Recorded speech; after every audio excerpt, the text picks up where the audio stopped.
we spectators tonight? Yes. Okay. Welcome. Thank you.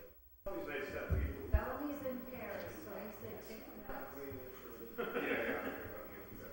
We are on demand, you can just go watch it later. Wow, he's in Paris, so I don't think he's gonna get up to lunch.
Yeah, all right. Good evening, ladies and gentlemen. I hope everyone's doing well here. This is the Committee of Public Service, and tonight we have some very important appointment interviews. So we'll get straight to it, I guess. So I'm James Leahy. I'm the chairperson of the Public Service Subcommittee. I'm City Councilor at Large. To my right-hand side, I have Councilor Joseph McGivern, also City Councilor at Large, as Vice Chair. And I spoke to Rebecca Lisi earlier today. She is running a couple of minutes behind because of family matters, but she will be here shortly. So we look forward to seeing her. In the audience, we have two of my fine distinguished colleagues. We have Mr. Juan Burgos.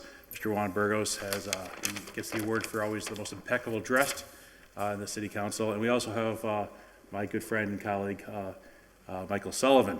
Behind me, we have our administrative assistant, Ryan Allen. If there's any questions in the audience or any questions at home regarding anything, please give Ryan a call or an email and he can answer those. Sullivan's here is worse dressed, so.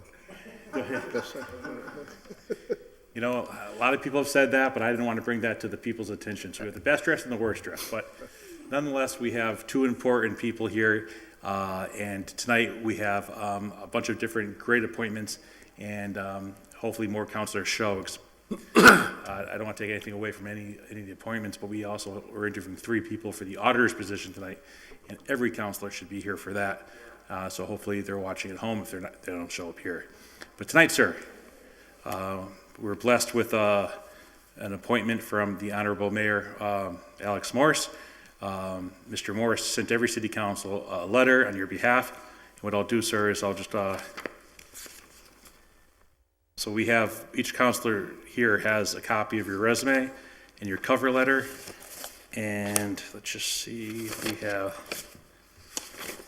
Do you have a copy of the actual order? It's not an order, it was just, Just complied with? yeah. The communication. Communication? Okay, sir, so. Mr. Chair, I make a motion, we take off the table the appointment of Hector Carrasquillo, if I said that right. Hector, I second it. All in favor? Aye, the ayes have it. Sir, if you come in here and you could pick, actually just take the desk to your right because there's a microphone. And so I just want to kind of introduce you to the City Council and the Public Service Subcommittee. So tonight, sir, what you're going to do is, it's myself and Councilor McGivern. You're going to tell us a bit about yourself, your background, kind of walk us through your resume. At that time, any city councilor that's here, that we can ask you any specific question that we desire to. Then after that, the following Tuesday is our city council meeting. And then we're going to go down a roll call, and any councilor can go vote for any specific person. It's kind of an interesting process. Mike Sullivan can vote for Hector. Juan can vote for Helene Florio. It's just an interesting dynamic. But tonight, sir, you're in front of us, and I'd like you to introduce yourself and kind of walk us through your resume and make sure the green light is on. Good evening. Yes, sir. So, it's nice to meet all of you guys. My name is Hector Carrasquillo. I was previously employed with Price Right Marketplace, which is a local supermarket in the area in Western, actually not just in Western Mass, but predominantly in the Northeast. Right now, my position was a human resource business partner. And I was looking, actually a lot of my job entails a lot of traveling. I was located in the Rhode Island market, and I'm originally from Springfield and was looking to relocate back locally. So that's why I'm here today. And, you know, the position was posted on your city website, and I went through the interview process, and that's why we're here today. Okay, sir. So, so we have your resume in front of us. And so, as you said, Price Right was your last place, so 2015 to the present, so that's a good run. 2013 to 2015, you were also at Price Right. Correct. And Mass Department of Transportation, that's where I started, 2012, 2014. Correct. And so one of the first things I always do looking at resumes is I always looked for, you know, I look for many years of service. Mm-hmm.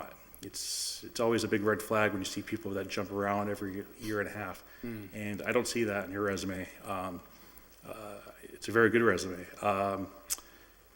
So let me just ask you, so when you were at Price Right, you handled recruiting, Correct. you also handled employee relations, Correct. compliance, Yep. and compensation and benefits, which I think would be very beneficial for having a background like that for the city of Hoyoke.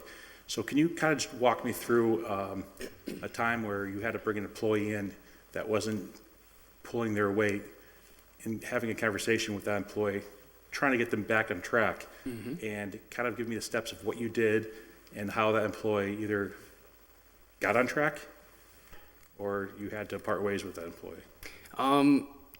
Oftentimes we don't really look forward to having to part ways unless an employee is actually very problematic. We do want to give someone the opportunity to, or give ourselves the opportunity to understand what exactly is the problem. So I think communication is very important. My role within the organization was we're not unionized, so there's never a union member present during employee relations or conflicts. So when we're discussing performance, typically it would be, my first step would be the direct supervisor to have a conversation with that employee. And then my role would be to step in if there is no resolution. So oftentimes, a lot of it is more so productivity issues. And if I do have to step in, you know, the steps that I take are really just trying to dig into figure out what the root of the problem is. So if there's a lack of productivity, I really just like to just have a conversation with the employee. We're really big on progressive discipline, so we don't typically move forward to documentation or write-ups or suspension or anything of that nature without taking proper steps. And part of those proper steps is having that initial discussion with the employee to really figure out what's going on. So when there, in terms of having a certain situation, I had an employee who, for a while was an all-star employee, performed very well at an optimal level. And then there was a point where the management team contacted me and said, there's something off. Like, he's not performing the way he used to. He comes in with a negative attitude, and we really just don't understand what it is. So, unfortunately, finding the root of that issue did not happen in the initial process between him and the manager. So when I came in and spoke with him, we actually found out that he had recently had a baby. And being a new parent, he was also a young guy. He's about 19 years old. It was a new experience for him, which was also draining on and impacting his performance at work. So, we kind of came to a mutual agreement of, listen, if you need a couple of days off, he was a full-time employee, we said, listen, if you want to work less hours to kind of accommodate and be home with the child, or if you need to come in a little later because you're not getting enough sleep at night, we can make that happen. But, you were always a good guy for us, and we don't want that to kind of slip to the wayside. So it's really all about having a discussion and really understanding and coming to a common ground between, the employer and the employee. Does anybody have any questions at this point? And let me just, this is Councilor Rebecca Lisi, Councilor at Large. She just joined us, and I think somebody might have came through the door back there. Councilor McGivern. Thank you, Mr. Chairman, and Hector, welcome, and good to see you. It was good to talk to you a few minutes ago. Thank you. Just some questions, because I think you know what you're getting yourself into. I do. It's quite a responsibility, and it's an important responsibility, not just to the city, but to any business. In your resume, with your current position with Price Right, you listed as a business partner. Can you explain that? So in human resources, there's different roles. There's human resource manager, there's a generalist, there's a business partner, and then obviously different aspects of HR in terms of a recruiter or an onboarding or an orientation person. So I originally, on my resume, it's only noted as 2013, I believe you said, but I was actually with Pricesight since 2011. It was actually my first job. During my senior year of high school, I worked with them throughout the remainder of my high school, and then moving into college. And then in 2013, I was promoted to being a manager, front-end manager, which focuses a lot on the recruitment process, training, onboarding, orientations. Once I graduated school, I was extended an offer to be a human resource generalist, which the way that we're set up as an organization, we cover one HR generalist covers a specific area. So my original area was South Coast, Massachusetts, which contained New Bedford, Fall River, Seekonk, Mass, and a couple of other local, Brockton, Stoughton. I did that for 2 years. And then moving forward was promoted into being a human resource business partner, which the difference between the two, the business partner kind of helps create efficiencies, implement best practices, and the way that our market is set up, in the perception of my organization, I had all those best practices originally as an HR generalist. So I was able to move forward as a human resource business partner and implement those practices in the Rhode Island market, which is where I just exited out of. So as of recent, I was covering Providence, Woonsocket, Pawtucket, Cranston, and actually part of that market is one of our locations in Willimantic, Connecticut. So that market was actually struggling in certain HR realms, so to say. And I was, asked to step in and implement the best practices from my original area into the Rhode Island market. And again, back up on the your degree was 2016. Correct. Was that online? In terms of Well, it says- a course for graduation? Well, maybe I gotta ask different. University of Mass in Dartmouth. Correct. Okay, you got your degree in 2016, but you've been working in this area since 2011. Correct. So I actually started while I was in high school in 2011, and I was working in the Springfield market at store level as an employee. And then when I left to school, I went to UMass Dartmouth, which is in South Coast Mass, and we have stores in that area, so I was able to transfer. Okay.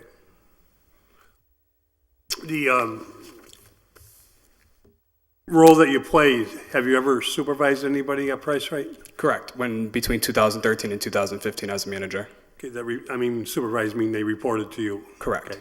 Yep. Can you just explain briefly, how many people and what your responsibility was with those that you were supervising? Yeah. So at store level, we have about, on average, 48-ish to about 60 employees. Depending on the volume of the store, it could be a little bit more. Actually, as of current, my Providence, Rhode Island store has about 117 employees because it's a larger store. But when I was working at store level as a manager, my stores were not as large as the Providence store, so the average I would say is about 55 to 60 employees. They don't all report to me directly. I was just one of several managers in the building, so I would say that they all typically, including myself, would report to the store manager. But at times, if I'm the only manager on duty, I would be the one that they would report to. So we would just have to make sure that the store is operating, customer service, making sure that the team members are taking their breaks. In terms of customers, if there's a slip and fall or any accidents, anything happening in terms of shoplifting or customer disputes or team member disputes, a lot of that is controlled by the manager on duty, which would have been myself. And Hector, have you spent any time recently with Kim Counter in our personnel department? Just for the initial interview. Okay. Is there anything that you spoke about with Kim or the mayor that you are concerned about in terms of taking on the responsibility or have any questions? Not that I'm concerned about. I think going from corporate, private environment to municipal and governmental, city work atmosphere, I think is obviously going to be a learning curve, but I think it's a learning curve that I would like to take for my own professional career. In one area that a lot of people don't think of or don't always aware of is a tremendous amount of work on the city's health insurance plan comes through the personnel office here. Do you have any experience with health insurance or? Yeah, so our company actually partners with Aetna. I'm not exactly sure who is it that you guys partner with, but we also have a benefits department. So a lot of my career was not necessarily involved with the benefits. Really what my role is during the open enrollment period or if we promote we only offer health benefits to full-time employees. So if we promote anyone from part-time to full-time, my involvement is simply just making sure that they fill out the paperwork, explaining it to them. I'm very familiar with our health benefit process. So the enrollment packet, explaining to them about co-pays and the different fees associated with it, contribution weeks, so on and so forth. But I know that in terms of maybe on a higher level of an organization, bargaining with a health insurance carrier and that aspect I have not been introduced to. But it sounds like you're halfway there and have with some learning, we'll have a good handle on it. Yeah. This last question is not for me. But I know either the chairman, myself, or Councilor Lisi will be asked this next week at the city council meeting. But Okay. You live in Springfield. Do you plan to move to Holyoke? I am aware that that's one of the requirements, so yes. Thank you. Yeah, thank you. So a couple of things that just popped up.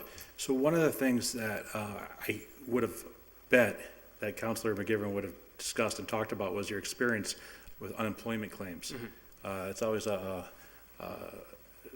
item that Mr. McGivern loves to ask questions about. What exactly is your experience handling unemployment claims and that sort of thing?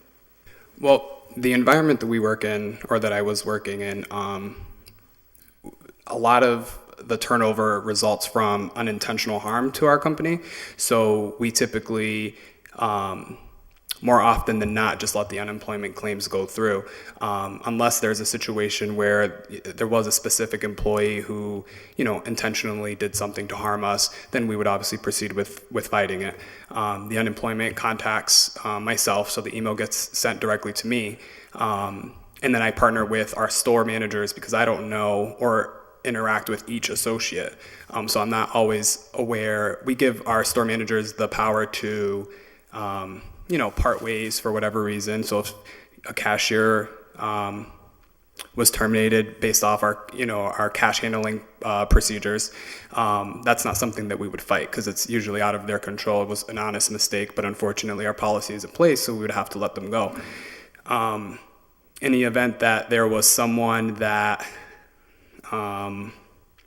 did some type of harm to us, then we would proceed with fighting the unemployment claim, providing the answers to the questions that the office is seeking from us.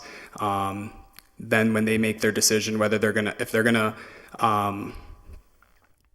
approve someone for the unemployment and we would like to appeal it, well, I've also been a part of that process in terms of a hearing with myself, the unemployment office, and the employee. Good answer. Over the last, I've been a counselor here now for 19 years. One of the things I think that we have not done a good job in this department, going back the 19 years I've been here, is conducting exit interviews. We've had a lot of turnover. We've had some great people going to other communities or going to different fields. And I think that's data that we should be pulling. And is that something that you think you could implement here?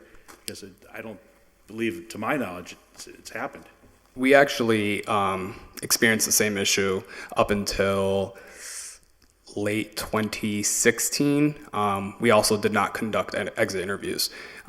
We actually, between 2016 and 2017, revamped a lot of our processes, which include an exit interview, which was my idea, and I partnered with my my director at the time. We kind of gathered some general questions and things that we were looking for to extract out of employees that we were parting ways with to help optimize, us moving forward into the future. So I would agree. Exit interviews are extremely important, especially when you're relating it towards turnover and trying to figure out why. When you said, there's employees that are leaving to go to other communities, we want to know why. And that's the information we can get out of the exit interview. Okay. Anybody else? Councilor Lisi. Thanks. I've been really interested in implementing exit interviews for a while because we have had a very high attrition rate. But as you just explained, one of the reasons why you want to do the exit interviews is that you have some data information about what's going on within your own institution. Mm-hmm. So it's really about an opportunity to collect data. I see in your resume you talk about your experience with drafting development plans and progressive discipline. But I think, I want to know that we're doing more than just the development plan, but there's also going to be like 6-month or, biannual reviews, because I think we want to keep on setting goals and reviewing how folks are doing in terms of achieving those goals, and then, adjusting development plans. But I think we want to see people develop in these positions, not only for their own their own personal success in the position, but also the city's success. We want to make sure that when we train and recruit talent, that they stay within the city. So have you had experience with data beyond the exit reviews? Have you had experience in doing annual or biannual reviews and then being able to collect the data and utilize and implement plans in that manner? Yes, so we actually, as an organization, conduct annual appraisals. But along with that, we actually have, for new employees that onboard with us, we have a 14-day training assessment. We have a 30, 60, and 90-day evaluation. So at the end of that 90-day, it allows us to determine whether or not this employee has been successful and whether or not we need to, and not just at the end of the 90 days, but during, if there's any additional training that's needed, any support. From conducting those evaluations, we're able to determine what support we need to provide to a specific employee. But to your question, in terms of appraisals, we do it on an annual basis. We actually just finished rolling them out between late February and March with all of our associates. And then just as a follow-up question, similar to what Councilor Leahy was just saying, that we haven't been doing exit interviews. We don't have tools, assessment tools. Do you think you'd be able to develop some assessment tools for us to use moving forward? Definitely. And I think for me, it would be important to partner with either you guys or department heads in order to really assess and dig deep into what it is that what kind of tools that we need, So a specific developmental plan or evaluation for person A may not be exactly what we're looking for out of person C. So I think it's really important to partner with direct supervisors or whoever it is that may create whatever the expectations are for a specific department and requirements. So yes. Great. I think that you're going to have a lot of work to do in that department, which is kind of exciting if you like to create things and take ownership over things. But I think there's very little there for you to walk right into. Okay. Thank you. You're welcome. Thank you. Counselor Burgos. When you think of Holyoke, what's the first thing that comes to your mind? And can you tell me a little bit how you feel about Holyoke? Well, to be quite honest, the first thing that comes to mind is that you guys are the birthplace of volleyball. All right, so I'm Good branding and sir. marketing. born and raised in Springfield, home of basketball. My Wrong only, answer. sorry, We'll tell you about that later. but in connection, you guys are a neighborhood city, so you guys are the home of volleyball. So to answer your question, the very first thing that comes to my mind is that when you pull into the city and you guys have your sign there and it says "Welcome to Holyoke," birthplace or home of volleyball. So that would be the very first thing that comes to mind. You throwing softballs over there? No.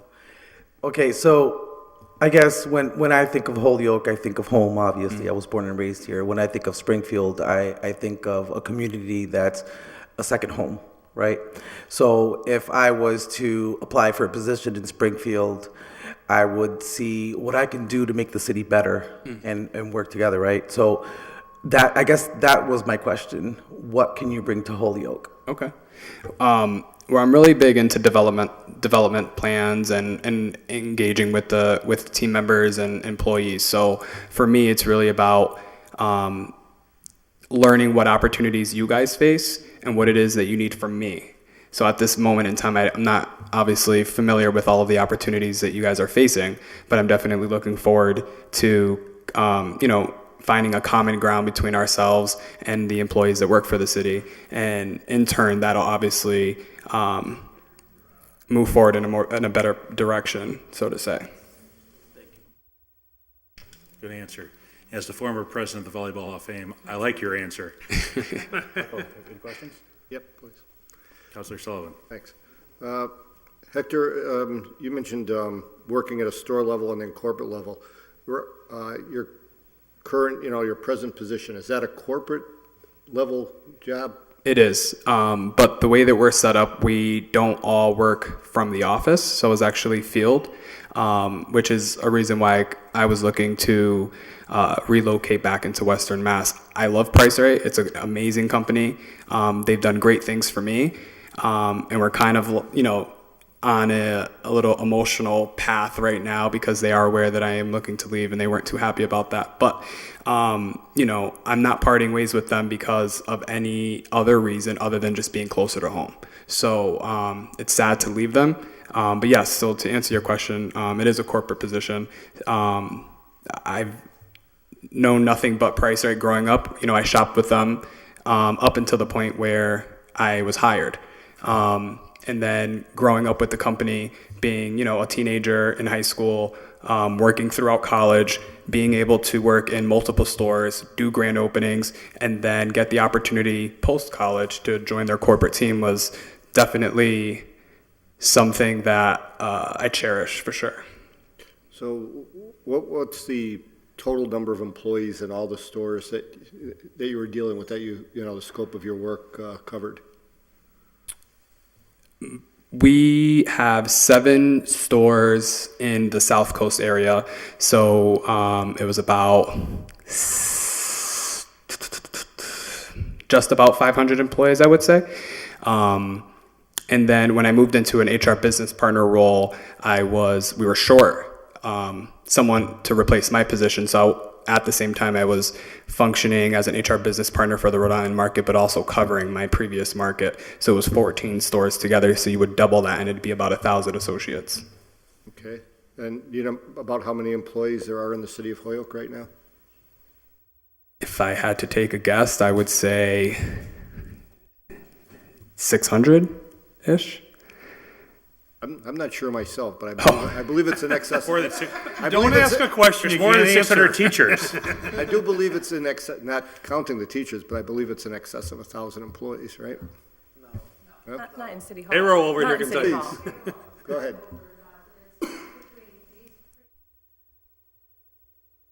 Wow. All right. Great. Okay. Well, it's just the City Hall.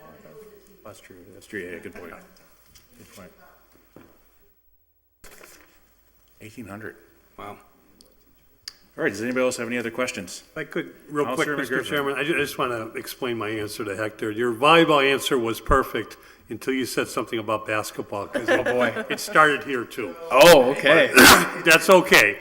But your best answer was working with the city council, but more important, working with department heads who are the true managers, the Yeah. front line of the city. I think that's fantastic. If there is nothing else, Mr. Chairman, I would like to make the recommendation that this committee recommends that we confirm the mayor's appointment to the full city council for their purview next Tuesday. Second. All right, there's been a motion made in second. In closing, I just want to say that you did a fantastic job. One of the last questions I had for you, just any experience with Munis? Actually, no. I am vaguely familiar with what the system is, but for our organization, we don't use it. We use different softwares such as Chronos, which is for our time and attendance keeping. We use a system. We used to use a system called ELM, which was our training software, but we actually parted ways with them and implemented a new system called eLogic, which just took us to the next level in terms of moving into the future. And then we also use our employee database, which is PeopleSoft. So that's where we enter new hires, keep confidential information such as social security numbers, personal information, address changes, and so on and so forth. Well, I don't think you'll have any issues picking that up. Okay. There's been a motion made and seconded, and I will be, all in favor? Aye. Aye. Any opposed? All right, so what happens now is at our next city council meeting, as I said before, any councilor can vote for any person they choose. Okay. So in the meanwhile, I would encourage you probably to maybe reach out to the councilors that haven't been here or weren't here, or maybe not watching at home. Okay. And ask them if they have any questions for you. Okay. And certainly ask them for your support. Do you have any questions for us? I'll probably get the answer to this as we move forward. But at this moment, are there any challenges or opportunities that you guys, as council members, you have brought up exit interviews and developmental plans, but on a larger base, is there anything else that kind of has stuck out to you guys that has been an issue in the past? If I may. Of course. It's the high rate of attrition. We've had a high rate of turnover in the past couple of years. And without the exit interviews, it's hard to pinpoint any institutional reason or other. So I think getting a grasp on those annual reviews, Okay. assessments, and also exit interviews, I think we need to really start building some systems and data collection. Okay. Councilor McGivern? One of our challenges, Hector, is to figure out how to staff your new office a little bit better. It's understaffed, and there's no question, everything we talked about this evening, from Councilor Lisi to myself to Councilor Leahy, and even about, Hoyoke and doing something for Hoyoke, it's kind of hard to do with two people at best. And we recognize that. We're working on things. For the most part, it's not lack of understanding, but a budget issue. And we're doing our best to figure out how to bring more support staff into that area. Okay. And also, the following Tuesday, one of the things I misspoke on, the city council only confirms, so we either say yes or no.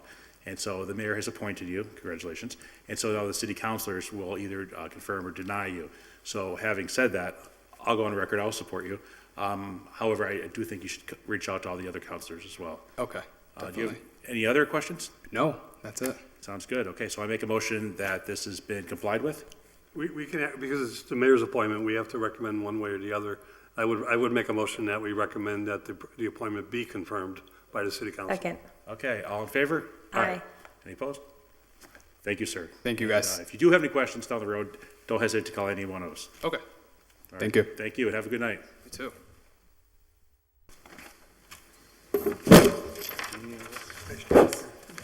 Well done. Excellent job.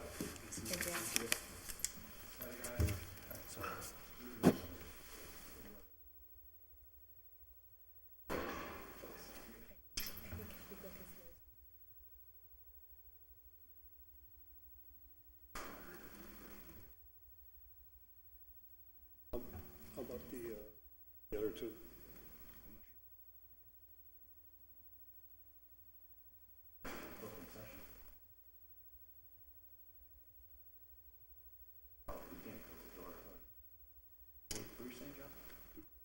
Who else is here?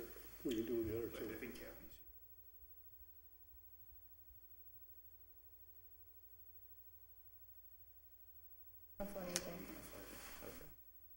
Let's get that out of the way. Chair, I make a motion to take item number 2 up. Second.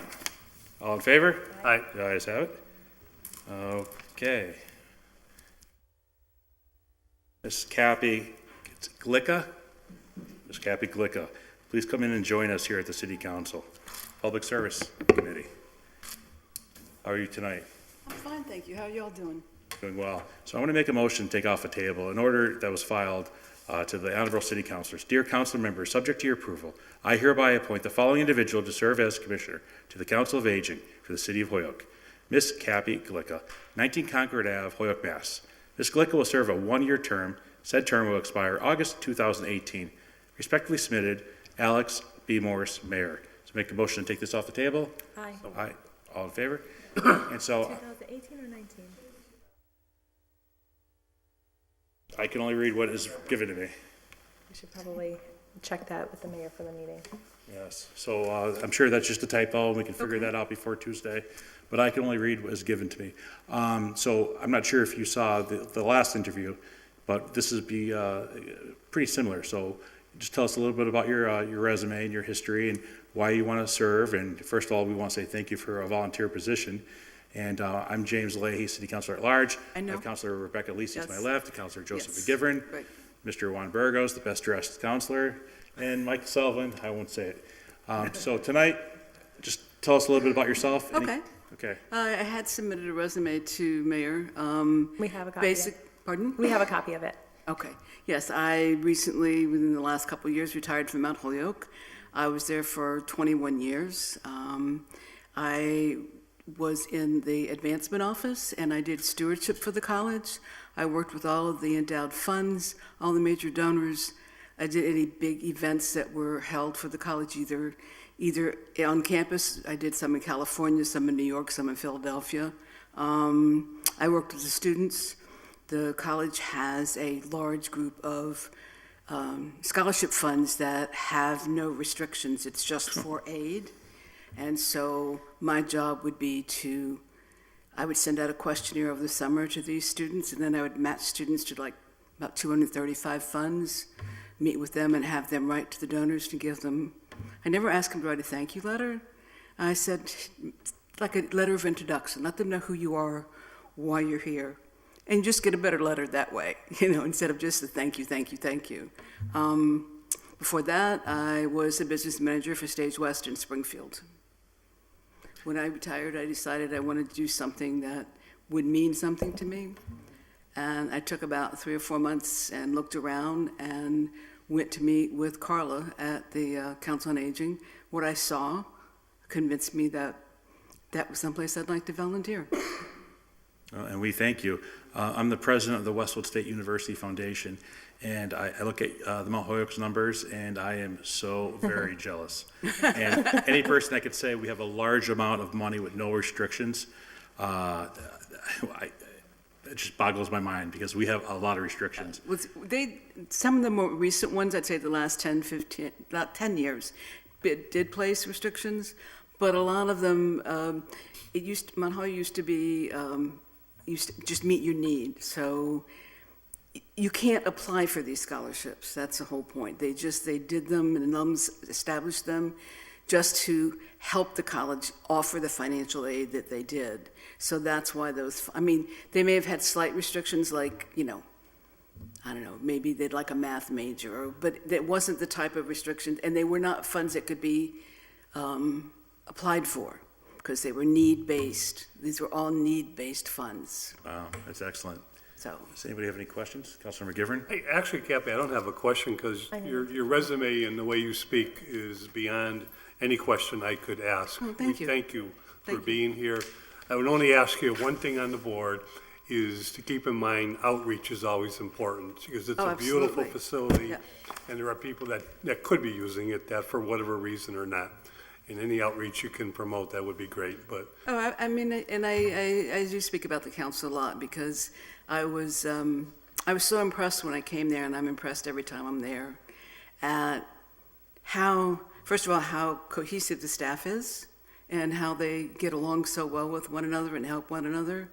And just to show, they always notice the folks that are there. They pay attention to the people that come. And you can tell by the folks that come, we get South Hadley, we get people from Springfield, Chicopee. You see smiles, you know? So these people smiling and laughing and enjoying themselves. If you want to see a good time, come on Monday at 1:30 and watch them play chair volleyball. We have to close the doors so we can't hear on the phone. and keep the place happy because a couple of us are getting close to retirement age. But it just, I mean, it really is. So I think it's talked about a lot. We get new people come in all the time. I don't think a week that I'm there that someone doesn't come in and ask for an application, or somebody from Chicopee will come in and say, can you put me into your computer system so I can use my chip card here as well? And the lunches there, I mean, the staff there that makes the lunches and you can't beat the People price, been- just they're incredible. So. Councilor Lisi? Thank you. Thanks so much for coming down and for Yes. really putting yourself out there to volunteer on this board. I think that any board in the city would be really lucky to have you as a member, given your experience with event planning and fundraising, which are two key aspects of keeping any agency going, and also the outreach component that Councilor McGivern just spoke about. It seems you have been down to the Council on Aging as a participant. Do you mind talking a little bit about how long you've been down there? I actually have just been down there as a volunteer. I've been volunteering for over 2 years. So you're participating on the volunteer Right, end as right. opposed to as a I member. work and then whenever they have if they have a volunteer breakfast, I will help them set up the room, as do the other volunteers. Yes, and I Their noticed. exercise classes are really good too, as well as I'm a member of the Y, so I can use the facilities at the center for free. I noticed that they do have a regular volunteer staff, and everybody has their pins Right. on the filing cabinet there. You'll see me, I'll see Cappy. So how do you think that the transition will go for you, or do you think it'll be pretty seamless in terms of going from volunteer to on the board, I or? already attended board meetings. Okay. Anybody can sit in on the board meetings. After Mayor Moore's put my name in, I've attended every board meeting. Great. I just can't vote. Yep. So you're up to date on all the issues that Yes. you're dealing with. Yes. Is there any particular gap in the programming or services that the Council on Aging is currently providing that you think you'll be able to fulfill, or that you care to direct the organization in? I have to be honest with you, I don't really know. I know they're reaching out, trying to get, and what they do is if someone has an idea of something they want, like a sewing class, then what they do is that we ask people if they're interested when they come in, and we have a sign-up sheet. And they can put their name in there, and plus there's a bulletin that they get that shows that they're trying to do this. I know the one thing that they're looking at is creating a different form of a newsletter, which might be out quarterly. It would be too expensive to try to do it monthly, plus a lot of it doesn't really change that much. So doing a quarterly newsletter, so I would probably try to help, maybe do some writing on that. Great. Thank you. Welcome. Any other councilors have any other questions or comments? You have my full support, Kathy. Oh, thank you. Oh, easy enough. Michael? No? All right, well, having said that, so what happens now is at our next city council meeting, we'll give a brief report, and then we'll make a motion to have you confirmed, and I would suggest that every councilor will vote for you. Can't imagine why you Well, wouldn't. thank you. And the following day or whenever you can, come down to our city clerk, and they'll swear you in. Right. and then you could be a voting member. Oh, so next meeting I can vote. Do you have any questions for us? No, I don't. Well, we do thank you for the volunteer. They always say 80% or 20% of the people do 80% of the work. So the 20% that come down here and volunteer for these boards, we always just want to say thank you so much, because it's time away from your family and friends, and I actually enjoy it very much. that's good. My husband is not retired. He still is out there every day, so this works out really good. It does, for both of us. So thank you very much, and have a You're good welcome. evening. So I Thank make a you. motion that this appointment Nice be meeting you. confirmed. Second. All in favor? Aye. Aye, the ayes have it. Thank you.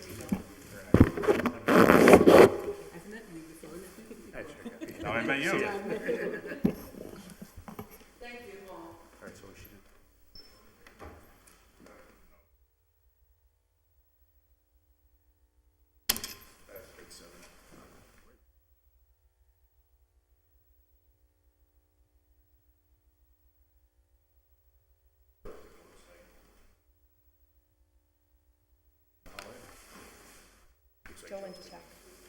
All right, well, yes, yeah, so.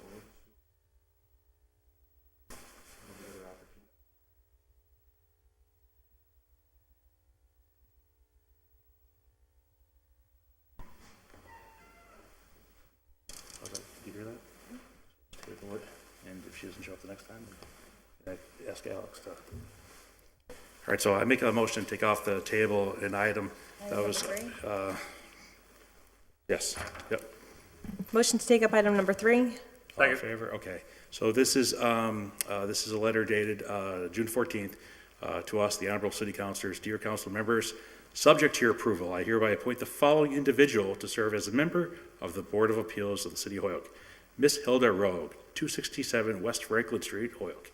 Ms. Rogue will replace Albert Bowler effective October 1st, 2000. These dates were. I don't know if they're talking about Albert. I don't know, so we're gonna have to, Ryan? Yes. We're going to table this. I make a motion to table this. Second. Second. All in favor? Third. Aye. Can you just touch base, because these last two appointments, these dates have been wrong.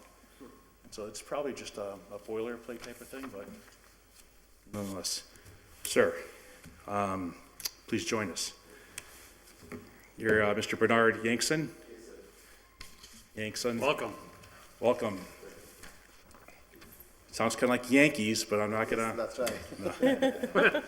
All right, so I make a motion, we take up off the table. Item number 1. Communication, item number 1 from the mayor. Let me just go here.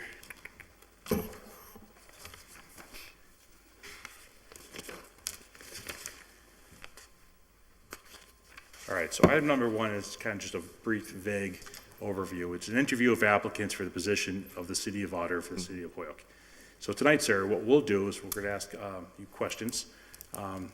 Prior to that, you're going to give us a synopsis of your resume, kind of walk us through it, your work experience, and what led you to this point, and what exactly, why you want this position, and how your previous experiences will make the city of Holyoke a better place. Then any city councilor can ask any specific questions. And my name is James Leahy, city councilor at large. To my left, I have Councilor Rebecca Lisi, councilor at large as well. To my right, I have Councilor Joseph McGivern. To your right, you have Juan Burgos, city councilor, and also you have city councilor Mike Sullivan. And I really think, hopefully, all the other city councilors are at home watching this, because this is a very important meeting, as the city auditor is one of the, it's kind of the glue of the framework of the city of Holyoke and the financial aspects of it. It's a very important position. So having said that, sir, please give us a synopsis of your background. Okay. I'm an immigrant, into this country. I came in 1984, and I started going to school at UMass. And when I graduated, I didn't get employment right away, but then I had some other jobs which didn't go according to my trained career as an accountant. So then I came back to looking for my job, the one that I was trained for at school, UMass, School of Business Administration. And I started into working in financials with the accountant. They brought me to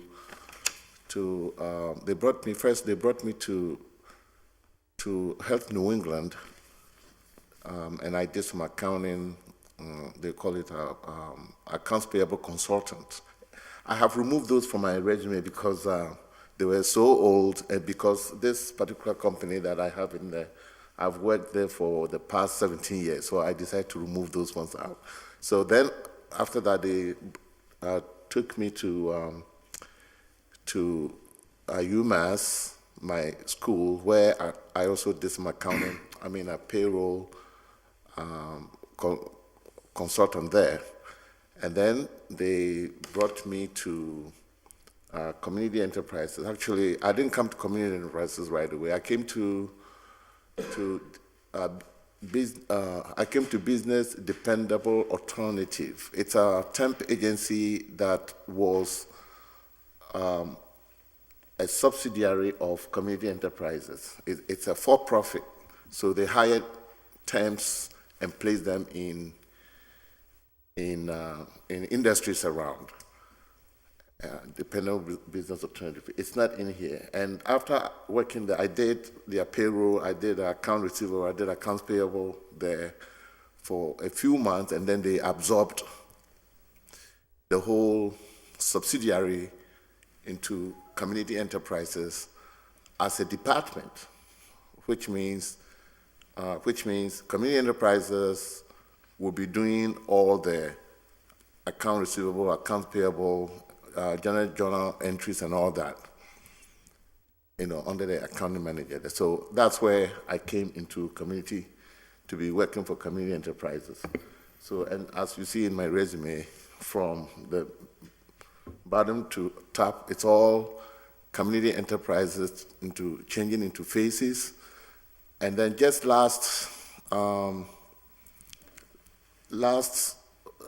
after July, the company merged with a smaller company, and they changed the administration, cutting costs or whatever. So they decided to let me and some other people go, because the software that we're using was of Navision, and they're changing into Financial Edge.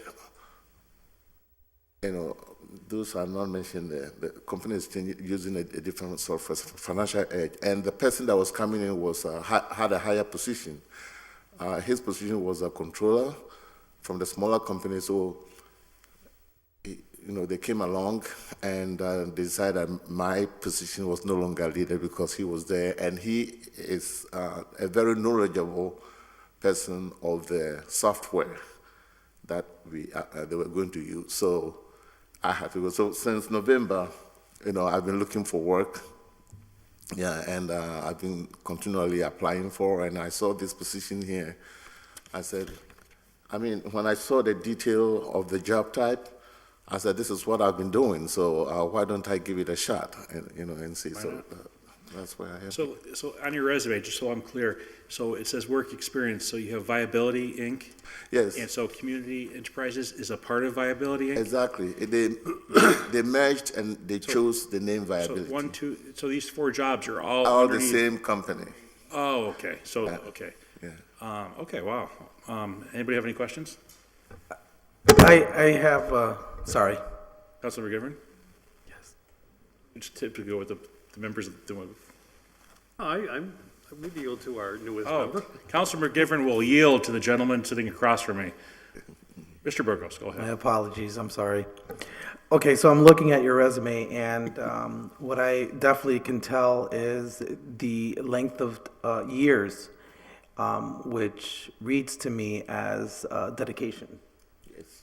And I like that. I like seeing that. That means a lot to me, especially nowadays. So I guess my question is, you've dedicated a lot of time to this employer. What kind of dedication, if any, what kind of dedication can you bring to Holyoke and its city? I didn't think I was going to leave this company, and I've trained a lot of people that can come in and all that. It's surprising to me that I had to leave it. The dedication I'm bringing in when I started working there, we had a contract with Department of Health and Human. It's an agency, the agency that is responsible for health and human resources in Massachusetts. They had a program that they call it Adult Foster Care. And Adult Foster Care, what they did was that they provide people with disabilities, older people with disabilities. They team them up with caregivers, and so they will be living in their own homes, and they provide assistance to these individuals. So what our company did was that they will look for these caregivers, and then they will link these people up, and then we pay them, and then we bill the state. We build the state, and then that's how the money exchanged. Now, when this program started, people were doing it, and they were filling a form. They call it 1500 form, and that 1500 form, they had a bunch of it, and then they just fill it by hand.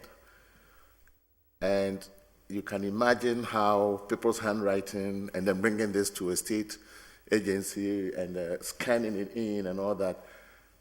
The system was scanning the information wrongly because of the handwritten thing. And so we lost a lot of money. And to not getting paid from adult foster care, it's like it takes forever to be able to prove that you actually deserve this payment.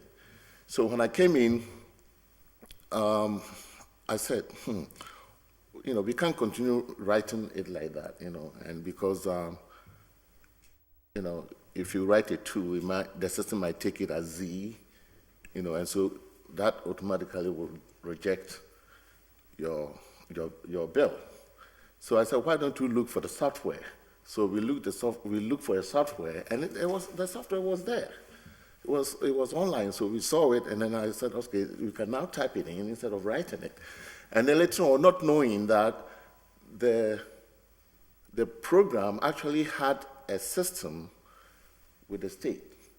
And so all agencies go in there and bill from there using the state side. The people I met, they saw it, they knew it, but they were timid of the software, so they never used it. So when I learned about that, I said, okay, I would just, start it. So I called in, and then state person called me and then showed me how to use the system and all that. And then we started using the system. I trained it to some my staff, and they started using it. And so the money started coming up. Anytime we put it in, except if there's ineligibility, then maybe we will not be paid. But then our revenue started growing from that program. And then what happened? Then the state decided to get rid. Actually, it wasn't the state; it's a national. They call the whole country was using a new system. They called it the MMIS, and the state of Massachusetts was ready to install the MMIS on their system. So then the program that they were using before was a private agency program. So they gave it up, said, that's it, we are done with you, agent. Okay, so now everybody has to go to the state side and use the MMIS. The MMIS, it's individual billing. Like if you have 100 people and you're billing, you bill one after the other. The only help you get is by replicating it. So for instance, if you put information in here, you can replicate it, and so some of the information will transfer, and then you put in the other individuals, few information there, and then so that speed up a little bit. But that wasn't sufficient. The other one, you were able to do a batch billing. So I said that was a little constraint for us. But then I found out that the previous system that the state was using was a rental, And that program was still there. So I talked to somebody who said, oh yeah, I know the vendor. So we talked to the vendor, and that program was installed for us, paying about $2,000 a year. So we started using that program that we were using for the state before on our computer, and we were able to do a batch billing, go to MMIS site, and then upload it. And then it was beautiful. And then money started coming. Now they are making about, before they merged, we're making about $350,000 a month, for that program alone. Can I ask you, okay, I don't mean to butt in here, but what exactly does Viability, what exactly, what kind of products and services does this company do? It's a company that provides employment services for people with disabilities. So, for instance, if the city of Holyoke wants to bring in some disabled people here to help or to work, according to I think it's a national law now that it's I've forgotten what the law is, to bring in disabled people in your employment. Sure. Yeah, that company If you would go through is your good at company. that. Okay. Yeah, it's very good at that. We'll be able to All right. show you how you can. Excellent. So my son just texted me, young Brendan, I guess, is watching this at home, and he told me that I should absolutely introduce our treasurer, Sandra Smith, and our taxpayer director, Helene Florio.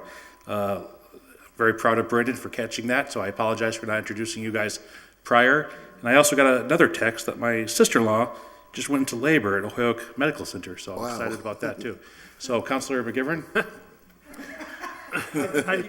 Yeah. Yes, just so everybody knows. Bernard, thank you. I want to jump right in where you were, but bring it into a little bit more specific. The city, the municipalities are part of local government, but are part of state government. Mm-hmm. We are connected in many ways. The language or software that is needed and to be not only understood but to be used is called Munis. Are you familiar with Munis? Not Munis in particular, but I know that the state, the program that we go there to build, it's called, it's a EIM ESM software that my staff go there. We go there to, before the state gave us the money without billing for it. They said, hey, this is maybe $200,000, take it and provide services for the mental health people that we have. But now they said, no, you got to bill it. So they provided this site, EIM, ESM, we go there, and then that's where we do our billing. It may be similar to Munis, and like I said, software is, you just have to learn it a little bit, and then you are up and going. Yeah, but I haven't used Munis. Okay. Have you any experience with developing a budget or being part of a development of a budget team? Yes. Budgeting is our main thing. Our community enterprises. By July 1st, maybe the first week of July, all the budget amount must be ready and in the system. Even if it's not in the system, it has to be on a spreadsheet. That because we base our charges and everything on the budget. So every program will have their budget ready, and then it will be there. And then from time to time, we will review the budget and make sure that what was given is what the trend is moving along. And if it's not, in your current position, are you responsible for reviewing with managers, or are you responsible for actually doing the budget itself? I did a budget for a long time, and people, the organization changed, employment changed, so that particular position went to somebody else. Whilst I did the financial accounting, but we work hand in hand. you know, the budget. I mean, the, I'm going to ask a clarifying question. So are you doing the budget for viability as an organization or for your client organizations that are hiring these employees? okay, let me say this. Viability is a company. Yep. It has different offices or locations throughout Massachusetts, Connecticut, New York. Now they are in Oklahoma too. And for instance, there's one in Holyoke here. And what it is that the Holyoke, we will call it maybe Department 400. So Department 400 has its own staff, its own clients, and so on. So based upon this 400, how much money, how much revenue are we going to get from this Department 400? So once we know that, then that's what we put in the budget. And then we go to another department. So you can see that departmental, it's all department, you know. So multiple budget. Department, yes. And then later on, then we go into specifics. How much salary are you going to pay and all that? So they all come into the budget, and then over time, we match it with the current, you know, with The actuals. the actuals. Thank you. You know. Now, you mentioned some people that were timid of the software. Yes, software, that Community yes. Enterprises was using. So I take it that you do manage or supervise employees? Yes. Do any employees report to you? Yes, yeah, even my staff, the ones that I was supervising, every now and then they get into issues of how to move on the software, and I go there to help them out. Yeah. How many employees are in your staff? I had 3 employees, and those were actually doing billing. They were doing billing, and then I had one that was doing payables. Actually, 2. They were doing payables. Yeah. In your relationship, are you a hands-on manager? Do you do work yourself, or do you just supervise? I had my own work that I did, like a journal entries in the journal ledger. For instance, if there's any adjustment that needed to be made, it comes to me. If for some reason, you know, we want to like move a bunch of expenses and capitalize it or something, yeah, something like that, it comes to me, I have to do it. For instance, we have a bunch of computers, we want to move it from the expenses and then make it an asset, you know. So we make a journal entry and then do that. So I had my own job. For instance, I filed reports for the state. There's one for New York State, one for adult foster care report. Before I left, I had just filed a report for Connecticut cost report, you know. So, yeah, I had my own job to do too. Local municipalities use a retirement system, which is the state retirement system known as PERAC. Do you have any experience with retirement systems? No, I haven't come across that particular software, but we also had retirement system that payments are made into. It's not a pension plan, it's a 403B. Yep. You know, 403B, and so money is always transferred, and then we have to make journal entries for that. And in fact, not only that, but there's audit that also comes around every year, you know, to audit what we have provided for that particular account. Okay. Last question, Mr. Chairman, for now. The form of government we have is we are a mayor and a city council. The mayor thinks he's stronger than the city council, and sometimes the city council thinks they're stronger than the mayor, to be quite frank. It's a little bit different, but that's the way it works.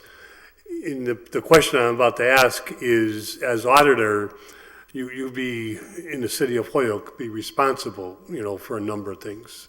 Participating in the development of the budget, overseeing it, auditing the books, auditing, working with the treasurer, working with the schools and their business finance manager, and a lot of, with a very small staff, a lot of responsibility. One of the things that you would face on an annual basis is working hand in hand both with the mayor and the city council when a budget is being presented for the initial appropriation by the mayor and then the confirmation by the city council. And throughout the year, we look at what was estimated revenue. Is it coming in at the right pace? Is it over? Is it under? Are we running a deficit? Do we have a structural deficit? There's a lot of issues that develop.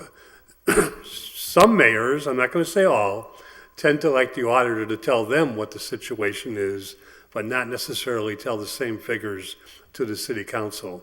How would you see your role? Yeah.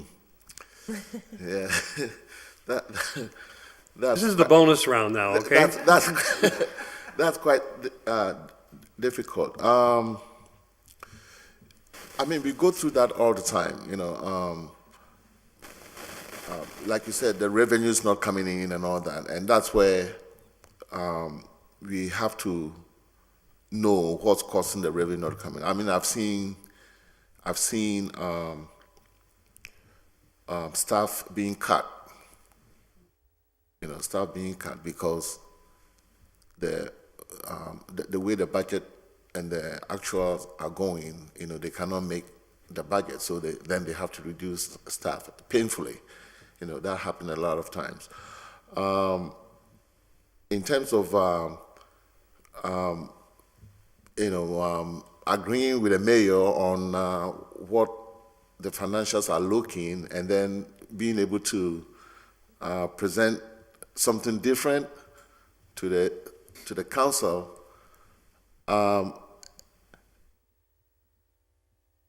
I think first of all we have to look at the performance of all the areas involved, and then find a means to resolve it, and then present it to the council that the trend are not going very well, and this is the solution we have on paper to fix the problem before the year ends or something like that.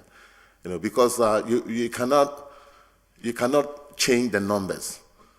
You cannot change the numbers, but you can find solution to for the trend. If the revenues are not coming according to how, then we have to, do some adjustments. It could be staff, it could be expenses, it could be something, or we have to generate more revenue, and then bring it to the city council and say, the financials are not going the way we expected, and this is how it is, and this is the action plan that we have for it. I think that's much more appropriate than, Bernard, you gave a decent answer, okay, and it's the bonus round.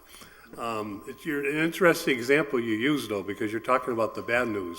We also want to hear the good news. Thank you. Councilor Lucy? Thank you. I enjoyed your answer in that you can't change the numbers, but you can work to find solutions for the trends. So when I'm looking at your resume here, I see that you're doing a lot in terms of the receiving revenue streams, right? So I see invoicing and cash posting and collections. So you're dealing a lot with the money coming in. But what experience and what systems or processes have been in place for money going out? Because as a city, we're a government agency. We are an arm of the state, so we have very specific municipal accounting laws that we have to follow, and therefore the procedure, as we've learned in recent months, that the procedures need to be followed appropriately and accurately in order to ensure that we're following the law.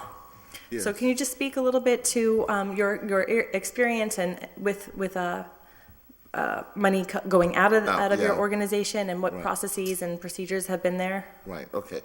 So what happens is that most of our revenue is spent on salaries, and salaries goes through payroll. So every month, we collect the payroll information, and then we put the payroll information on a spreadsheet, and then we post it into the general ledger. That is only the payroll side. Then we have other expenses. So the other expenses, they come, like you said, in invoices. Now, technically, every invoice that comes, especially here in Holyoke and the city, everything that was ordered must have a PO. A PO is a purchase order, must have a purchase order. So for any payment to be made, we need to see the purchase order. And then when the order is made, we also need to see some document, like delivery documents, making sure that those things are delivered and the services are delivered and all that. So those documents must be attached together before any payment is made. And once they are attached, somebody has to approve it. Now, and we usually have the department heads write out a voucher and then say that, okay, we ordered this product and it's going to this expense or that expense.